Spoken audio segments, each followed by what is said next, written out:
Session ১.২ দক্ষতা মূল্যায়ন। অনুশীলন ২ মূল্যায়ন সার্কিট বা ইভ্যালুয়েশন সার্কিট। সময় ৩৫ মিনিট। উদ্দেশ্য: অংশগ্রহণকারীরা নিজেদের শরীরের ফিটনেসের অবস্থা সম্পর্কে জানতে পারবে। লক্ষ্য: ৬টি ধাপে অংশগ্রহণকারীদের শারীরিক সুস্থতা মূল্যায়ন করতে পারবে। নির্দেশনা: কোচ খেলোয়াড়দের মধ্য থেকে একটি করে জুটি গঠন করার জন্য বলবে এবং সকলে জুটি অনুযায়ী দাঁড়াবে।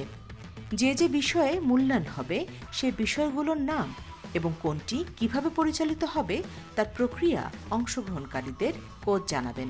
কিছু ভলেন্টিয়ারের সহায়তা নিলে ভালো হবে, যারা মূল্যায়নের নম্বর দেবে। গতি এবং ক্ষিপ্রতার গতি বা স্পিড অ্যান্ড এক্সপ্লোসিভ স্পিড। মাঠের দুইটি জায়গাকে যথাক্রমে এ প্রান্ত এবং বি প্রান্ত পর্যন্ত ১৫ মিটার দৈর্ঘ্য বিশিষ্ট এলাকা চিহ্নিত করতে হবে এবং এ প্রান্ত থেকে বি প্রান্ত পর্যন্ত নির্ধারিত সময়ে ১৫ মিটার দৌড় দেবে। সহনশীলতা বা এন্ডুরেন্স। পদক্ষেপ পরীক্ষা। এখন আমরা ১২ মিটারের জন্য একটি দৌড়ের পরীক্ষায় অংশগ্রহণ করব।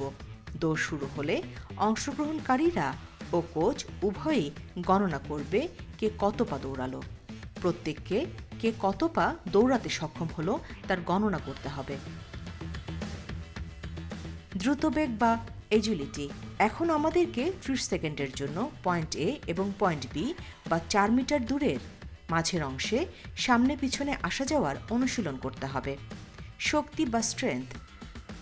Suggest jump, push ups, sit ups, pull আপস। সরঞ্জাম প্রাপ্যতার উপর নির্ভর করে সংখ্যা বা বার গণনা করতে হবে। ভারসাম্য বা ব্যালেন্স।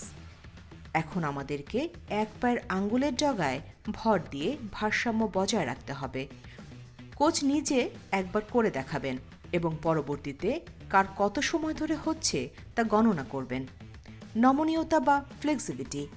এখন আমাদেরকে পায়ের গোড়ালি ভি আকার করে দাঁড়িয়ে ও বসে পরীক্ষা করতে হবে কে কতটা সহজে করতে পারে।